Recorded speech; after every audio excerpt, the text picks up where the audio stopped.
morning. Full crew today. Today is day 53.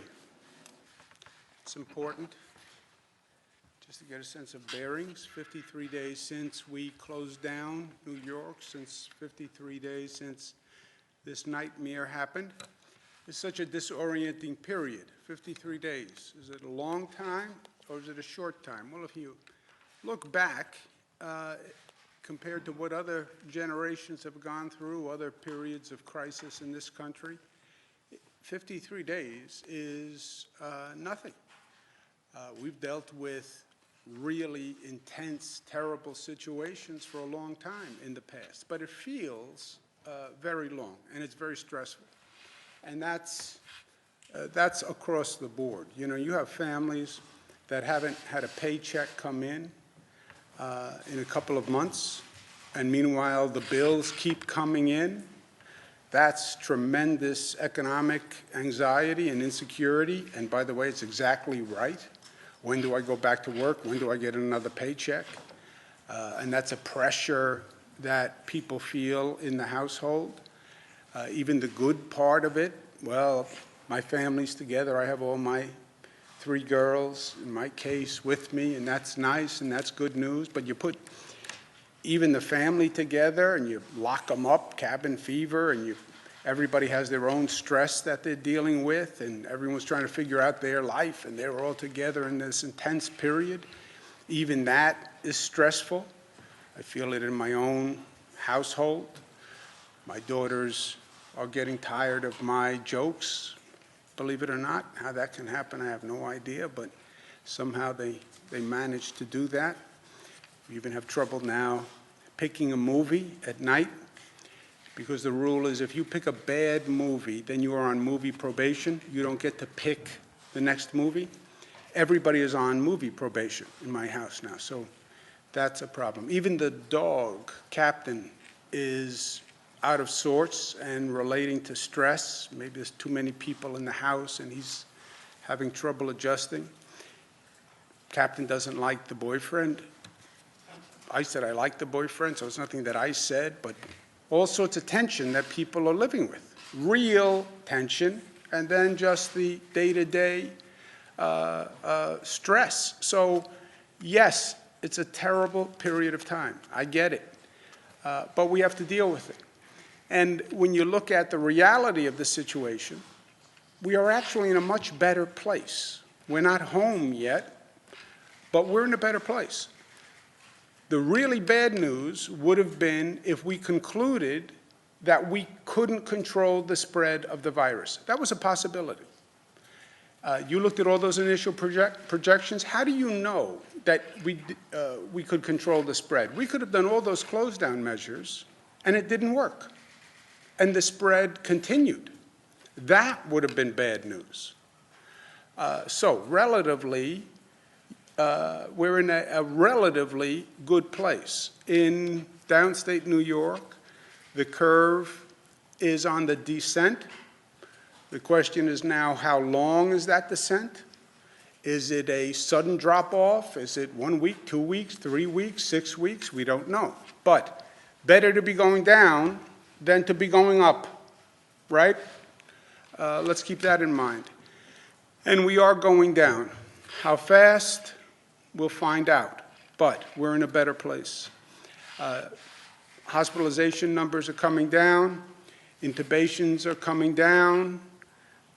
Number of new people going into the hospital every day is still troublingly high, but better than it was, but still problematic.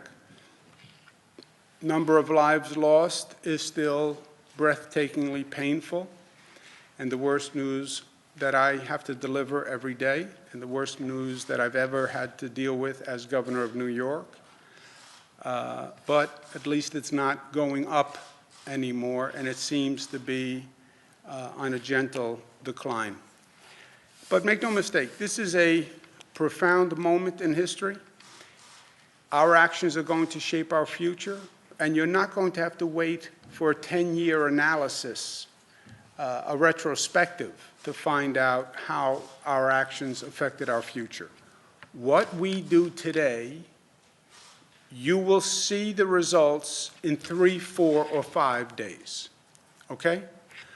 You tell me what the people of this state and this country do today, you will see the results in the number of hospitalizations in just a few days. We get reckless today. There are a lot of contacts today, unprotected contacts today. You'll see that hospitalization rate go up 3, 4, 5 days from today. It is that simple. And it's that pressing that every decision we make is going to affect how we come out of this, how fast we come out of this. So in this moment, more than any other, truth, not what you would like to see, what you hope to see, not emotions, truth and facts. Truth and facts. That's how we operate here in the state of New York. Truth and facts. Give me the truth and give me the facts. And that has to guide our actions, period. We had a productive meeting at the White House yesterday, productive visit. Sort of everybody says productive visit. Very few people come out and say unproductive visit, right? What does that mean, productive visit? To me, a productive visit means we spoke truth, we spoke facts, we made decisions, and we have a plan going forward. And that was accomplished yesterday. And I feel good about it personally, because it's what should have happened, right? The big issues on the table. In the political process, well, he said this, she said this, and you get into a he said, she said, or you get into a blame game, finger pointing. But the meeting was very productive. And by the way, these are people in the White House who politically don't like me. You know, that's the fact, right? You see the president's tweets. He's often tweeted very unkind things about me and my brother.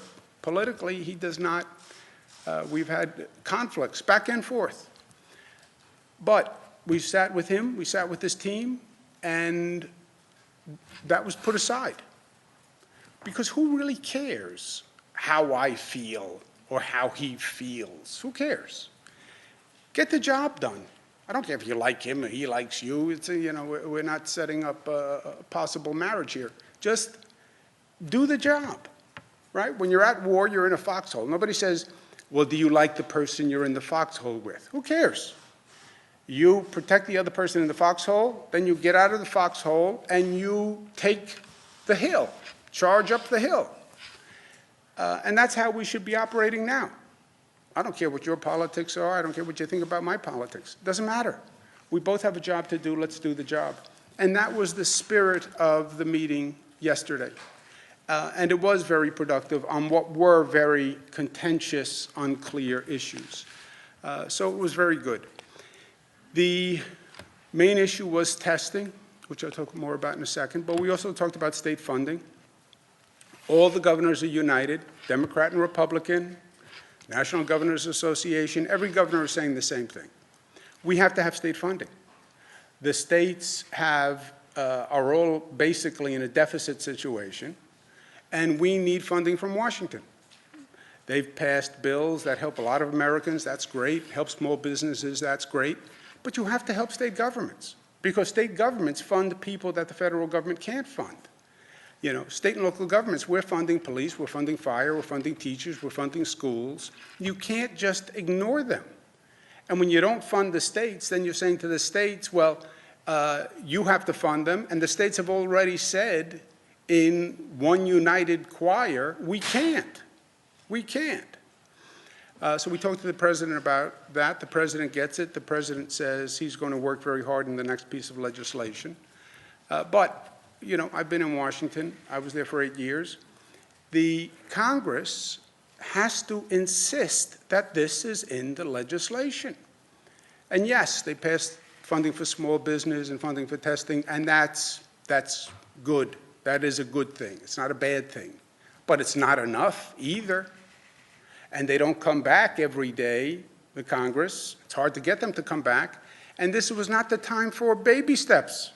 This is when you should be taking bold action, right? The action is proportionate to the issue. And you haven't had a problem that is any bigger than this that any of those senators or congresspeople have ever dealt with. Well, then your action should be proportionate and responsive to the problem. And it wasn't. The president also agreed, which is a big deal for New York, to waive what's called the state match for FEMA. Normally, a state has to pay 25% of the FEMA cost. That would be a cruel irony for New York and adding insult to injury. New York had the highest number of coronavirus cases in the country. Therefore, our cost of FEMA was the highest cost in the nation, and therefore, New York should pay the highest amount. How ironically cruel would that be? You're going to penalize us for having the highest number of coronavirus cases in the country. And at the same time that Congress passed a piece of legislation not even funding the states. So the president agreed to waive that, and that is a very big deal. That's hundreds of millions of dollars to the state of New York. But the big issue was testing. And we've been talking about testing, tracing, and then isolating. And that is going to be the key going forward. That's how you are educated and have some data points as you're working your way through this reopening calibration, right? How does it work? You test the person. If the person winds up positive, you then trace that person's contacts, contact tracing. You have to start with a large number of tests. And we set as a goal yesterday to double the number of state tests, to go from 20,000 on average to 40,000. That is just about the maximum capacity for all of the laboratory machines in the state. Okay, we have private labs, about 300 of them, that we regulate. They have purchased machines over time. These are very expensive machines. If you took every machine we had and they had all the supplies they needed from the national manufacturers, and you ran that machine 7 days a week, 24 hours a day, how many tests could you do? About 40,000. So that's, if you put your foot to the floor, you brought the engine up to maximum RPM, up to the red line, you brought it up to 6,000, assuming the red line was 6,000, and you held it there 7 days, 24 hours a day, at red line, how many tests could you do? 40,000. Now, there's a lot of buts and ifs in there. But the machine has to stay together for 7 days, 24 hours a day. You have to have enough people feeding the machine, but that is our maximum potential. So where did we set the goal? At our maximum potential.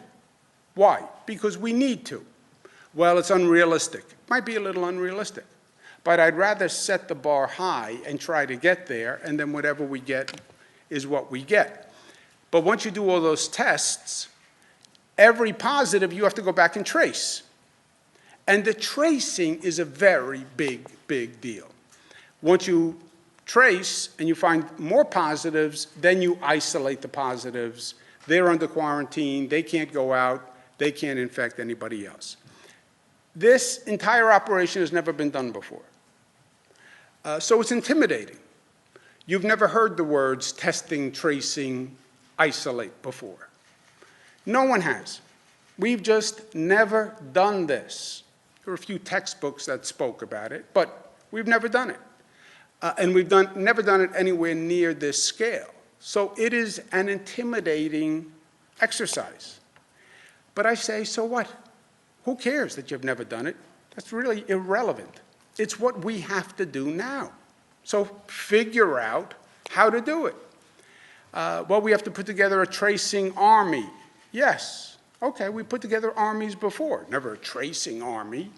But we can put together people, we can organize, we can train, and we can do it.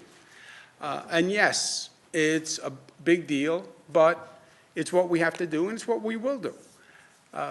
We want to operate on a tri-state basis. I've spoken to Governor Murphy in New Jersey, who's doing a great job, and Governor Lamont in Connecticut is doing a great job, and who have been very great neighbors to New York. It's best to do this tracing on a tri-state area. Why? Because that's how our society works. The virus doesn't stop at jurisdictional boundaries. Whoop, I'm at the town of Brookhaven, I stop here. No, the virus doesn't say that. The virus just spreads. And you look at the spread pattern of the virus, it is in a metropolitan area. So we'll work together. This is going to be a massive undertaking. Good news is Mayor Michael Bloomberg has volunteered to help us develop and implement the tracing program.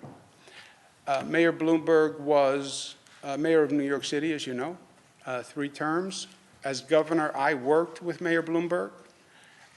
He has then developed an organization. He works with mayors all across the world, literally, in providing them guidance. He has tremendous insight, both governmentally and from a private sector business perspective in this. Remember, his company, Bloomberg, they went through the China close down, open up. They went through the European close down, open up. So he's had quite a bit of experience in this area. It's a very big undertaking, and we thank him very much for taking it on, because it is going to require a lot of attention, a lot of insight, a lot of experience, and a lot of resources. We're also going to be partnering with Johns Hopkins and Vital Strategies in putting together that tracing operation. It'll be coordinated tri-state and downstate. Why downstate? Because, again, downstate operates as one area. About 25%, 30% of the workforce that goes into New York City comes from outside of New York City. I have a house in Westchester. I work in New York City. Who's supposed to trace me? Westchester or New York City? If I turn up positive, yeah, my residence is in Westchester County. But I work in New York City, and I would have contacted many more people in New York City than I did in Westchester. Because that's where, if I work in New York City, that's where I'm contacting people. I live in Suffolk, but I work in New York City. I'm a police officer who has a house in Rockland, but I work in New York City. I'm a firefighter who lives in Rockland or Orange, but I work in New York City. I live in New Jersey, but I work in the city. I live in the city, but I work in Connecticut, right? So all those interconnections, if you're going to do these tracing operations, you can't do it within just your own county, because you'll quickly run into people who are cross-jurisdictional. So understand that going in. Blur the governmental jurisdictions because they don't really make sense. Put everybody together, work together. Harder done than said, but 100% right. There's no doubt about that. We're going to take the initial tracers that people have now. The state has about 225 today. Rockland is 40, Westchester is 50, Nassau 60, New York City 200. They're going to work together. Mayor Bloomberg is going to start with that core, but we have to build on that because we will literally need thousands. SUNY and CUNY have 35,000 medical students that we're going to draw from, but we have to put together a significant operation because the numbers get very big very quickly here. Today is also the 50th anniversary of Earth Day. When you look at many of the numbers that we're finding, and you look at the disparity between the African American community, Latino community that has a higher rate of infection than people in the white community, you start to ask why, and you start to study those health disparities. You also find that in those areas where the coronavirus infection rate is higher, they tend to be minority areas. And by the way, those minority areas tend to be the places where we cited plants that pollute. The asthma rates respiratory illnesses are 3 times higher among people in the African American community. 3 times the asthma rate, the respiratory illness rate. They're getting more coronavirus. They're a higher percentage of essential workers. You see how these 2 factors come together and make a bad situation worse. Let's learn from that. It's one of the lessons that we have to learn, and we have to go forward, and we will. The positive message is, look how well we do when we actually focus, and we make a decision, and we say we have to do this. If you had told me 2 months ago that I would be able to stand up before the people of the state and say, by the way, we have to close down everything, businesses close, everything closes, everybody go into the home, close the door, lock it, don't come out, I would have said, it's not going to work. It's not going to work. You're not going to get 19 million New Yorkers who are just a defiant group of people, question everything. They're not going to do it. Well, maybe if you give them all the facts and they understand, then they'll do it. And we did. Look at the potential. Look at the possibility of what you can actually do. Well, then can you really make a real difference on these issues that we've been fighting for decades, but we haven't really made the progress we need to? Climate change, the environment. Yes, you can. Last point. My phone is ringing. I'm talking to many local officials. They feel political pressure to open. I understand. I said yesterday that we're going to make decisions on a regional basis, because just as the nation has different states in different positions, New York State has different regions in different positions. North Country has one set of facts. This is about truth and facts. North Country has one set of facts. Western New York has a different set of facts. Capital District has a different set of facts. Make decisions based on the facts, and the facts are different than downstate New York in many areas. Also, make them on the facts and realize the consequence of what you could do opening one region but not other regions, and how you could flood that one region and give them a host of problems they never anticipated. But make the decision on the facts. I get it. Don't make the decision based on political pressure. I'm not going to do that. I am not going to do that. This is a profound moment. We make a bad move, it's going to set us back. And I get the political pressure, and I get the political pressure that local officials are under. We can't make a bad decision. I get the pressure, but we can't make a bad decision.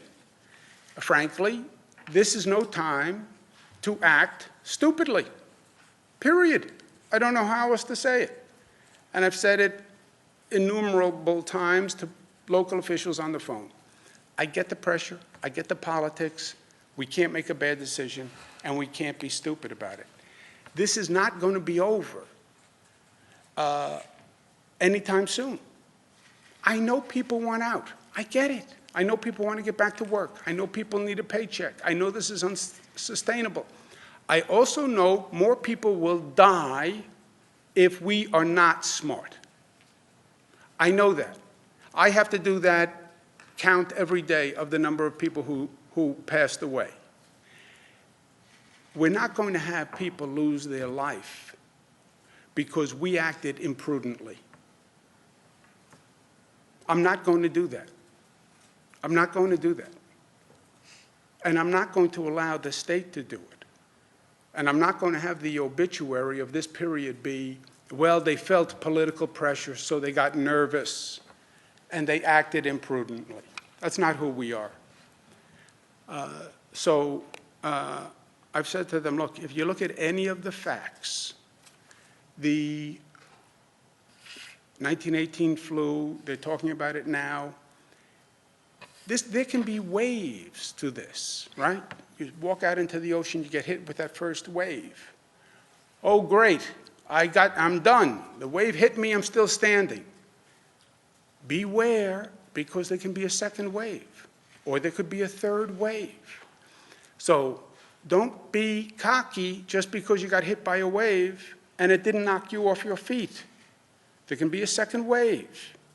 And if you're not ready for the second wave, that's the wave that's going to knock you down because you're not ready for it. So That's what I'm worried about. And also to the local officials and local politicians. I have no problem with them blaming me. It's a very simple answer. Say to everyone, whatever they say, I agree with you. It's the governor. Because, by the way, it is the governor. It is. These are state laws that are in effect. The local official can't do anything about them anyway, because they can't contradict the state law. So it's true. So the local official can say, it's the governor, blame him. It's true. And it will stop us from doing something that's counterproductive. And it'll also stop us from getting into a dispute between me and the local government, where the net message will be to the people, there's disagreement or confusion among government. And this is not the time for confusion or disagreement among government.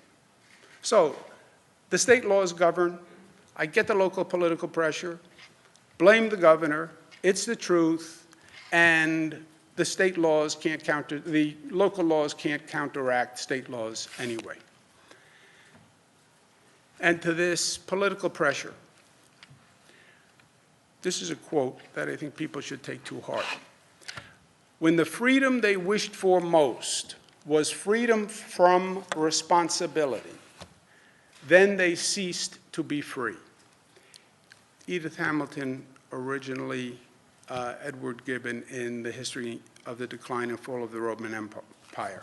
When the freedom they wished for most was freedom from responsibility, then they ceased to be free. We have a responsibility today to ourselves and to others.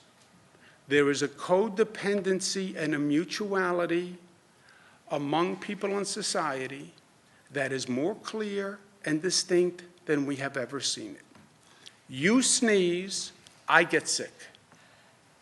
You sneeze, I get sick. It is that close a connection.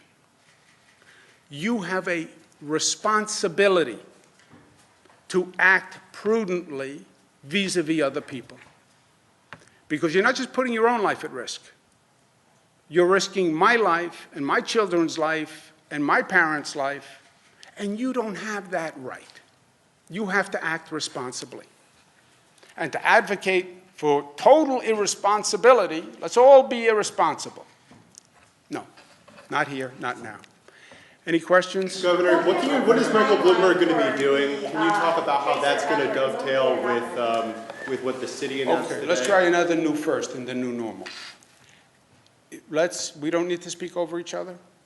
I will answer your question, so let each person ask a question, and then we'll go on to the next. Governor, talk to me specifically. Is Michael Bloomberg provided funding? Are you giving him the power to hire people? And Mayor de Blasio this morning talked about the city launching its own effort to do tracing and testing. How will the two things overlap? They will all be coordinated. City's effort will be coordinated. Nassau's effort, Suffolk's effort, Westchester's effort. They will be hiring people independently. You have city employees that chart with the number of employees. Those will be Westchester employees, state employees, city employees. But it all has to be coordinated. There is no tracing that can work within one jurisdiction. So Michael Bloomberg is leading some let me just finish. Coordinating council? Yeah, let me just finish. You cannot trace someone within the boundaries of New York City, because once the person goes outside of New York City, well, now that would be a Westchester person, right? I live in Westchester, take me. I lived in Westchester. I worked in New York City. New York City is going to trace me? How? I'm in Westchester. That's a different county. You can't trace me. Well, we'll go trace people in Westchester. Oh, no, no. Then Westchester is going to say, that's my resident. Don't come in here and trace my resident. All right, let's forget the jurisdictional fight and the political, local fight. We'll coordinate everyone. This is a monumental undertaking. Who's going to do it? We're all going to do it. City, state, Nassau, Suffolk, Jersey, Connecticut. Okay, how do we do it? I don't know. We've never done it before. Michael Bloomberg will design the program, design the training. He's going to make a financial contribution also, put together an organization that can help hire the people, because we have to expand this number tenfold, and get this all done like this. This has to happen. You don't have months to plan and do this. You have weeks to get this up and running. Super ambitious undertaking. And Mayor Bloomberg will help coordinate the entire effort. He'll be working with the state. I'm working with the city and the Nassau and Suffolk and Jersey and Connecticut. How much money is he giving? I don't know what the financial contribution is. Does anybody know? It's upwards of $10 million, but what Mayor Bloomberg is doing is through the program at Johns Hopkins, which he funds very heavily, their public health program, which is preeminent in the country. He's helping us to design the programmatic, operational, and technological components of our contact tracing program, and they, in partnership with us, are creating an online curriculum to train the tracers, to recruit them, to interview, to perform the background checks, and then we're going to coordinate all of the counties and also with New Jersey and Connecticut. The state already has 250,000 people infected. Are you planning on contact tracing that cohort as well, 250,000 people that have already been diagnosed? You will trace as many positives as you can. And as the testing number goes up, that number of possible people to be traced is going up. The implication of your question is right. Won't you be identifying more positive people than you could possibly ever trace? Yes, I believe that's true. I don't care how big an army you put together. You now have, let's say, take your number, 250,000 people tested positive. How do you start to trace 250,000 people? How many people do you need to trace 250,000 people? That's why it's an extraordinarily impossible task, and you do the best you can. Is that a good use of resources, considering, I mean, the state itself is strapped, I mean, $10 billion, $15 billion hole. 250,000 people, exponentially, just look around this room, there's 30 people in this room. If one of us were infected, the contact tracing on that, I mean, it spirals out of control almost immediately. Yeah, look, contact tracing, life is options. Going forward, how do you educate yourself on reopening? Well, we need data. Where does the data come from? The data comes from testing. Now, you have a hard database of hospitalizations. You can look at the hospitalizations, and they will tell you how many people got sick enough to go into the hospital. That's all it tells you. You don't know how many people were infected. You don't know what is happening on the infection rate spread. All you know is the hospitalization rate. So testing will give you, first of all, more data on how fast the infection is spreading and how fast it's spreading where. You're going to get a very different number in New York City than you get in Buffalo, than you get in the North Country, than you get in Albany. Okay, that'll inform the regional reopenings. And then what you're trying to do, to the extent possible, the whole concept of testing, tracing, isolation, not just here, but every state is talking about this. To the extent you can, when you find a positive person, trace it back and isolate.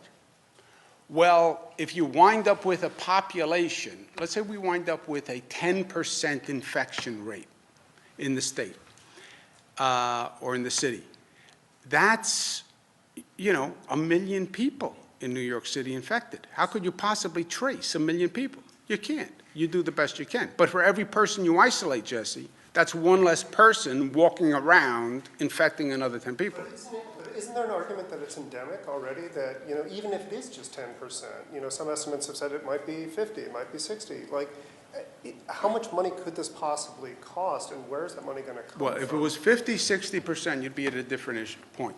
If you were at 50, 60, then you would be arguing what they call herd immunity. That would be, don't do any of this. That's sort of Sweden and like Brazil. Just let it go, and whoever gets infected, whoever dies, dies. And at one point, everybody, a critical mass of the population is infected, and then whatever happens, happens. It's not going to be 50, 60. And that that strategy some countries have adopted. A lot of people die with that strategy, which is a downside. But it's not going to be 50-60. My guess is it's going to be 10% about now in the high infection areas. It's a guess, but I would guess 10% downstate, single digits upstate. Governor, you never really get a better understanding of this virus than when you have a parent in the throes of the virus. And I wanted to know what you were doing in terms of convalescent serum. Maybe Dr. Zucker is better to answer this. And monoclonal IL-6, is that something that the state is using? You're right. Dr. Zucker is in a better position to answer. So on the question about the sera, we are working on this. There have been patients who have received this from within some of our hospital systems. The data, we're still waiting to hear about the clinical results from that. So that's moving forward. The more people that we have that end up positive and recover, the more sera will be available and the more information we'll have on that part.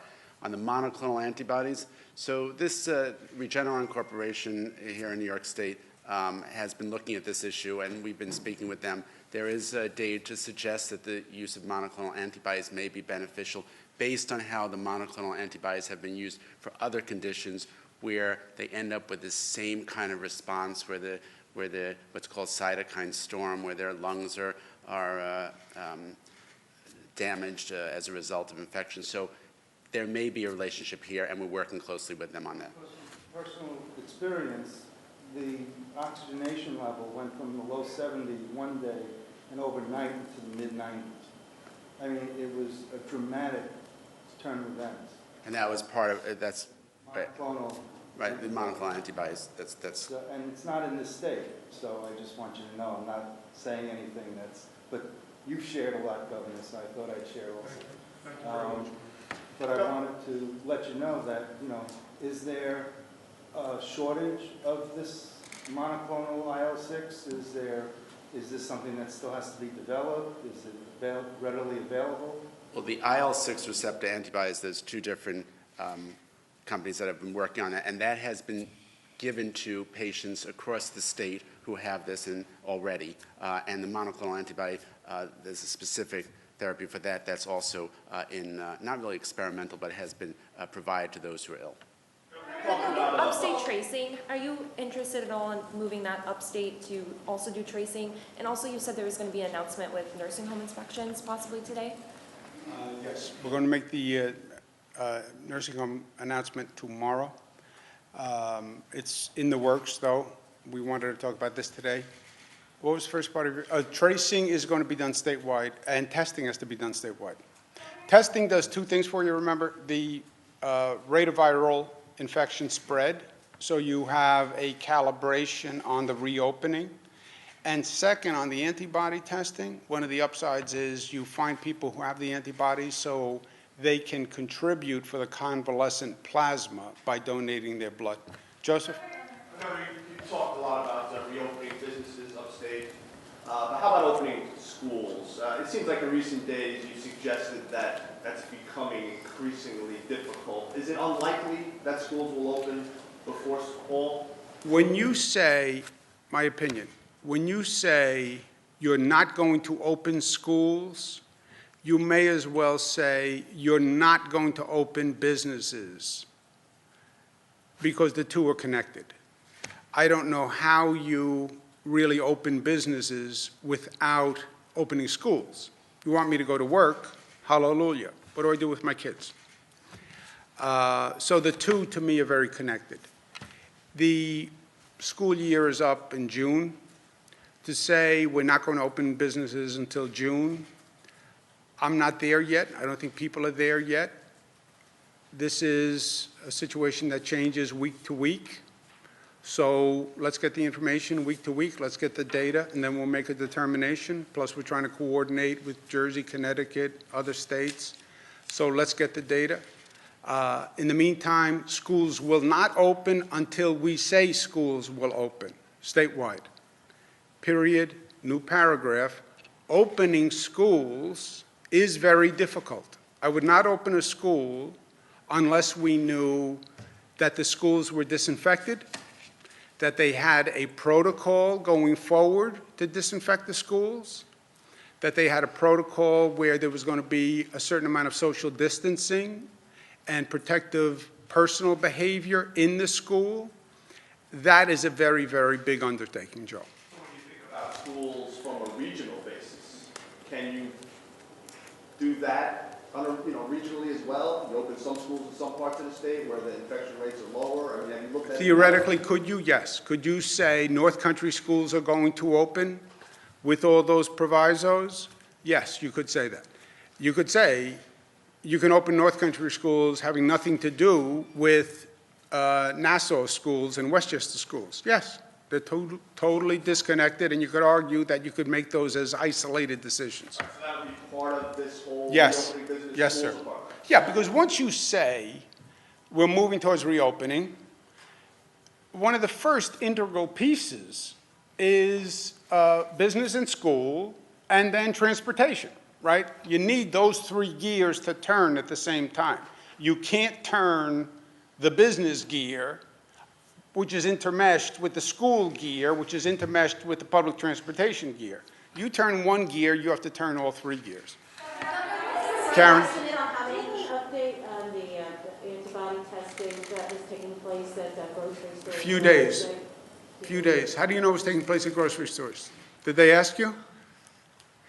I can't tell if you're smiling behind the mask. This is a temptation to go, well, you didn't get one, but, yeah, so it's going to be a few days. How's the Yeah. process, what is an update on it? It's going very well. We're taking surveys, random surveys all across the state, literally grocery stores, street corners, just to get random samples of people to take an antibody test.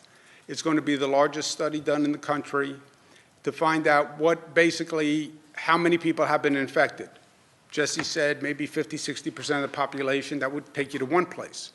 If it's 5, 10%, it would take you to another place. What is it? What percent of the population has been infected? Nobody knows. Nobody knows. I think this, I think this, I think this. Yeah, it's nice what you think.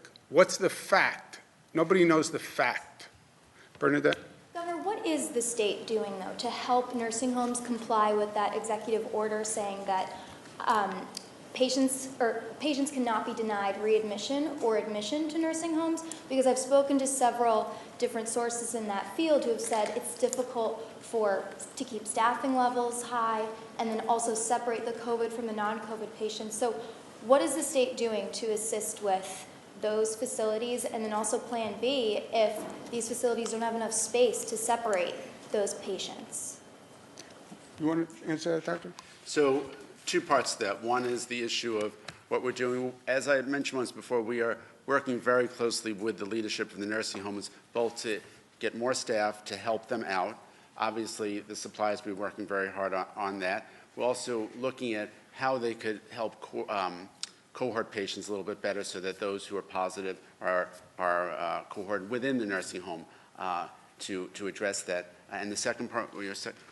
What happens if they can't? What if the space doesn't allow? Is there a Plan B, another space? Can they be moved somewhere else? We're looking at that as well. You have to remember that one of the challenges a little bit with nursing home patients, those who are really elderly, you take them out of their environment, it's very disruptive. So we're trying to work to balance both maintain the environment that they're comfortable with, but also provide their safety from the standpoint of public health and just general safety. Yeah, but Bernadette, let's just flip the equation for a second, okay?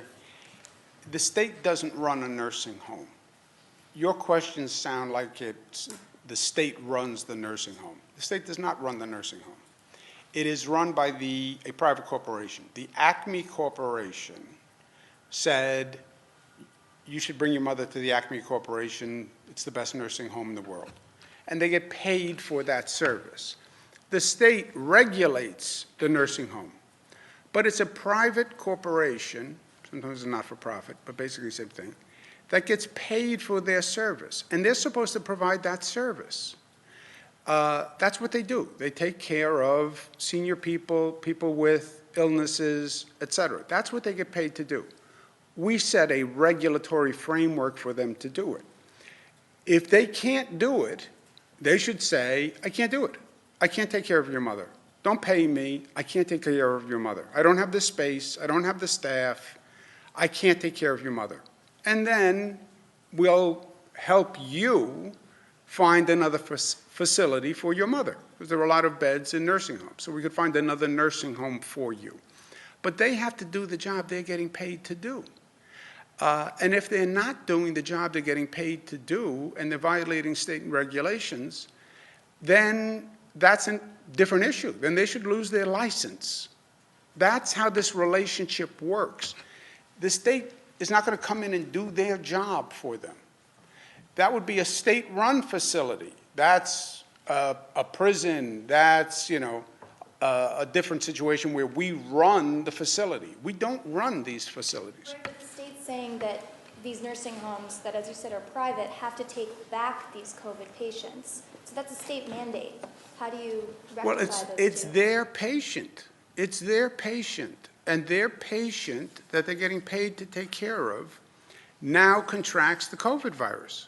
Okay, now you have to take care of that patient who you're getting paid to take care of with the COVID virus. And what if they can't? Are they, then If you wouldn't can't- they be non-compliant with Well, yeah, if you state can't, if you're regulations? saying, I can't take care of my patients, then fine. Then tell us you can't take care of the patients, and we'll make other accommodations. What's the penalty for that if they can't comply? Well, if you can't run your business, you can't run your business. Penalty is your own. It's, you're out of business.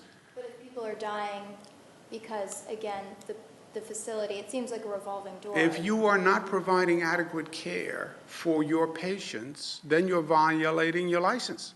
What about providing hotel rooms? The city has put. Yeah, look, if they homeless- say any nursing home that calls up and says, I can't do this, we'll make other accommodations. We'll get there. Go ahead. Do you have a timeline on when this contact tracing will be fully operational, and any update on the timeline for the 40,000 tests and when you'll meet that goal as well? No timeline on either. The tracing will start, it's actually starting now, but it has to be brought to a level that nobody even imagined before. So that's going to be an iterative, incremental process, right? You're starting now with what you have. We have about 500 tracers now. But build on that, hire more staff, more training. How do you do this cross-jurisdictional tracing, which doesn't happen now? The tracers have been in the old framework of, I do my city, I do my county. So this is going to be all new, and we'll be ramping up. So tracing is going on. Tracing will be ramping up incrementally going forward. When do you stop ramping up? Maybe never. On the 40,000 testing, same thing. Testing is going on now. We're doing more testing than any state in the United States, more testing per capita than any country on the globe. So we're doing a phenomenal amount of tests, and we've ramped up faster than anybody else. And we'll continue to ramp up. And do you have an estimate on cost? Let's just do everybody once. Go ahead. Thanks. I have a couple questions for you and one for Melissa. I don't know if you can hear, but there are protesters outside right now honking their horns and raising signs. We did speak to a few of them before we came in, and these are regular people who are not getting a paycheck. Some of them are not getting their unemployment check. And they're saying that they don't have time to wait for all of this testing, and they need to get back to work in order to feed their families. Their savings is running out. They don't have another week. They're not getting answers. So their point is the cure can't be worse than the illness itself. Yeah. What is your response to them? The illness is death. What is worse than death? Well, what if somebody commits suicide because they can't pay their bills? Yeah, but the illness is maybe my death as opposed to your death. You said, they said, the cure is worse than the illness. The illness is death. How can the cure be worse than the illness if the illness is potential death? But what if the economy failing Worse than death? equals death Very for, few- because no, of because it- mental but it illness, doesn't. the No, it people, the doesn't. people stuck at home. No, it doesn't. It doesn't equal death. Economic hardship, Yes, very bad. Not death. Emotional stress from being locked in a house.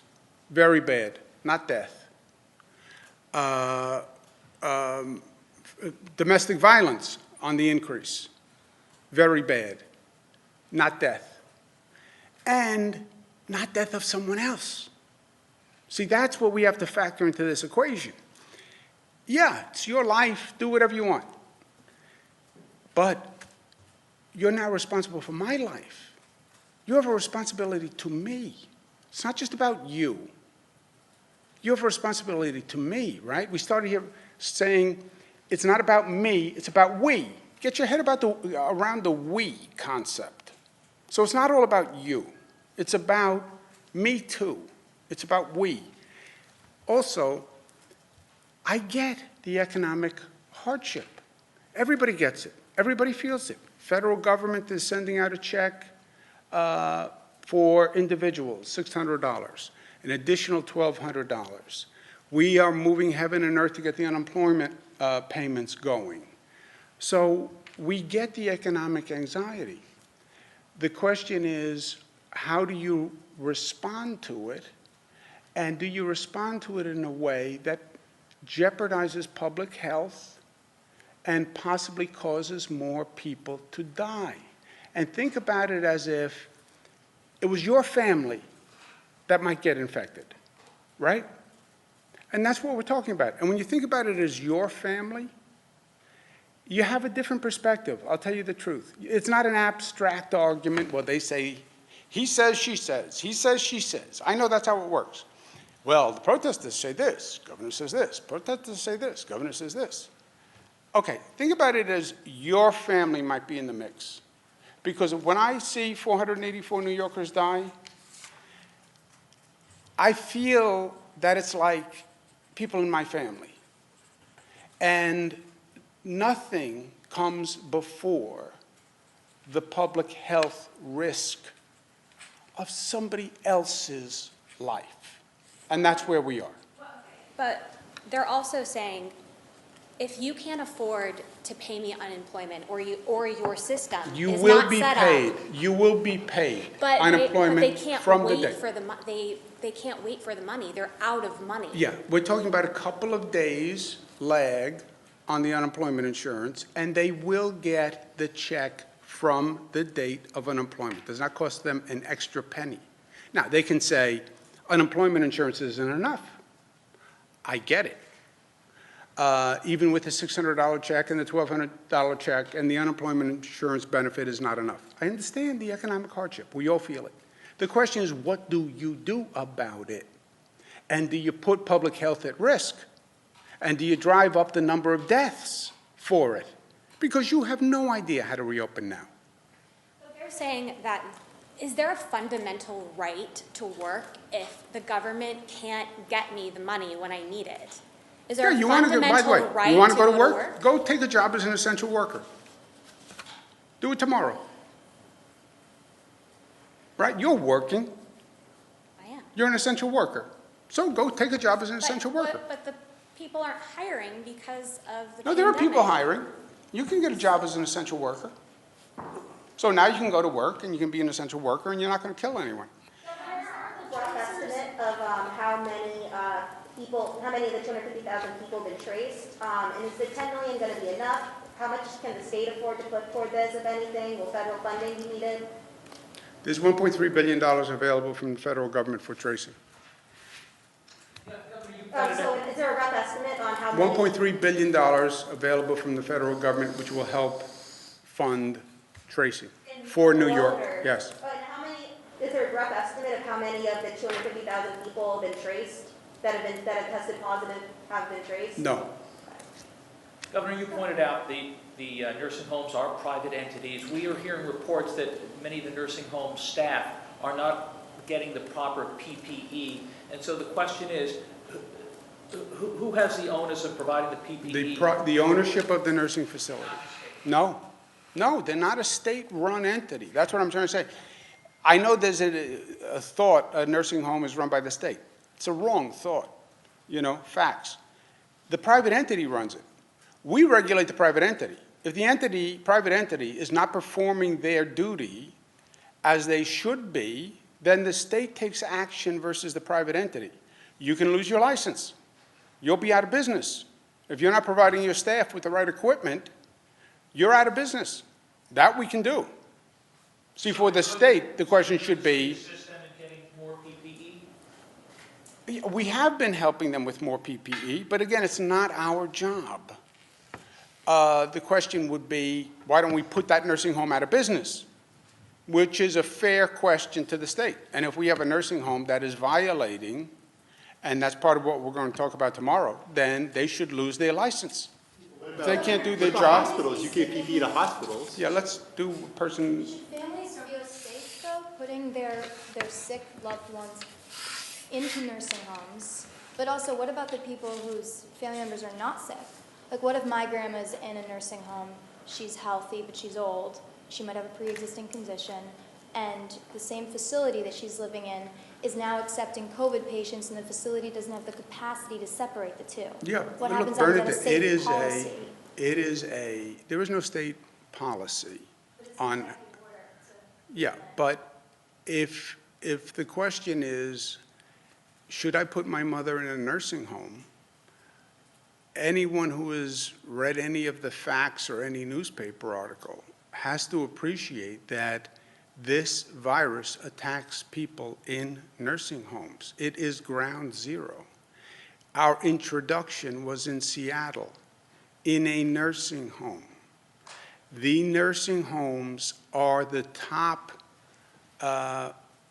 location where this predator feeds. It puts together vulnerable people in one location, right?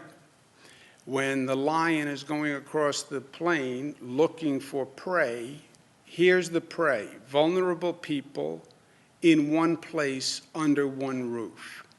That's where the predator will attack and has attacked and will continue to attack. And the predator is insidious and very good at what it does. And we've tried everything to keep it out of a nursing home, but it's virtually impossible. I believe we can reduce the rate of infection in nursing homes. But once it gets in, it is vicious. That is a fact. So if somebody says to me, should I put my mother in a nursing home now? Now is not the best time to put your mother in a nursing home. That is a fact.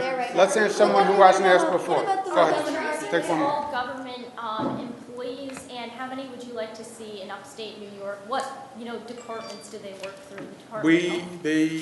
We're going to have to hire many, many more tracers. The capacity is going to have to expand. It will be concentrated downstate because that's where the concentration of cases are, but it will also be employed in upstate New York. Will be a statewide, again, coordinated on a tri-state basis. But it will be proportionate to where the cases are. And when we see a cluster and an outbreak, quote unquote, hotspot, then one of the strategies is send testers, tracers, isolate. That's how you reduce the spread in that hotspot. Let's do one more, somebody who hasn't asked one. Just nursing homes that are having issues gathering PPEs. It's also volunteer firefighters, some EMTs. Is there some sort of stockpile the state can draw from? Whatever we have, we distribute. And then we ask the federal government for assistance. They've been sending us what they have and what they can get. But one of the lessons learned from this is, as soon as we get our head above water, this is madness that we have to buy gowns and masks from China. And we're wholly dependent on China for masks, gowns, gloves, ventilators. Everything came back to China. That all has to change. And look, it's an opportunity for this state, other states too, but we have to be able to make this equipment right here and be able to turn up the volume when something like this happens. It's been right across the board. We can't get masks, can't get gowns, can't get ventilators, vials, reagents, the entire supply chain has to be brought back to this country, period. I meant you in the back, I'm sorry. Sure. So two questions, actually. I haven't seen an updated figure in a while about what is the estimate on what the state has spent to combat COVID-19 to date. Also, I wanted to know about on antibody testing. Are there people who are being tested since they're asymptomatic, so many asymptomatic people, are they being given an antibody test? How is that working? Do we antibody test asymptomatic people? Yes, It's a random sample, I'm sorry. I should have known that answer. It doesn't do symptomatic, asymptomatic. If Karen was in a grocery store and anybody who walks up to the counter, they will test. So it's not symptomatic, asymptomatic. It's rent. If they were symptomatic, you wouldn't be given the antibody test at that point, right? Oh, if you were symptomatic, you don't get the antibody test. Regular test. Cost of what? Was it to date, like updated to date what the state has spent to combat that? What's the updated spend to date on COVID? It's approximately $2.8 billion. About half of that is in New York City. What do you estimate the tracing program will cost? I don't know. Tens Or of whatever. millions? I don't know. The federal government has provided money in this past budget, but whatever it costs, you know.